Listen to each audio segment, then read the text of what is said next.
June 21 యొక్క విశిష్టత చాలా ప్రాముఖ్యమైనటువంటిది. చాలా ఇంపార్టెంట్ అయినటువంటిది. చాలా ఎగ్జామ్స్‌లో కూడా అడిగారు. ఏమని అడిగారంటే, what is importance of June 21?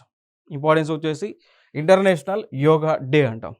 So, అయితే 2025కి ఇంటర్నేషనల్ యోగా డే యొక్క థీమ్ ఏంటి? చాలా important. So, yoga for one earth, one health. So, it is the theme. అర్థమైంది కదా! సో, ప్రతి సంవత్సరం కూడా యోగాకి ఒక థీమ్ ఉంటుంది. దాన్ని ఇతివృత్తం అంటాం. అట్లా దీనికొచ్చేసి yoga for one earth, one health అనేటువంటిది థీమ్‌గా మనకు కనిపిస్తా ఉంది. క్లియర్ కదా! సో, ఇంకొక అంశం ఇక్కడ ఏంటి అంటే, ఈ యోగాని అంతర్జాతీయ దినోత్సవంగా జరపాలి అని ప్రపోజల్ పెట్టింది Indian government of India proposal పెట్టడం జరిగింది. క్లియర్ కదా! So, international yoga day, yoga for one earth, one health. Clear, ఇక్కడి వరకు క్లియర్.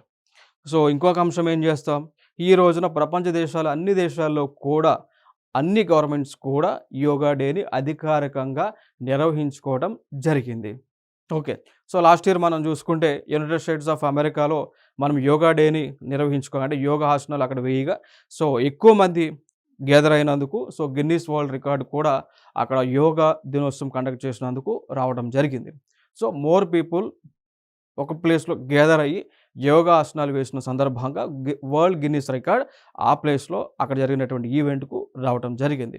సో, ఈరోజు కూడా జూన్ 21 కూడా ప్రపంచ దేశాలన్నింటిలో కూడా యోగా దినోత్సవాన్ని నిర్వహించి ఆ రోజున యోగా ఆసనాలు అనేటువంటివి వేయడంతో పాటు యోగా వల్ల కలిగేటువంటి బెనిఫిట్స్ ఏమో ఇవన్నీ కూడా ప్రజలకు తెలియజేస్తారు ఈ రోజున.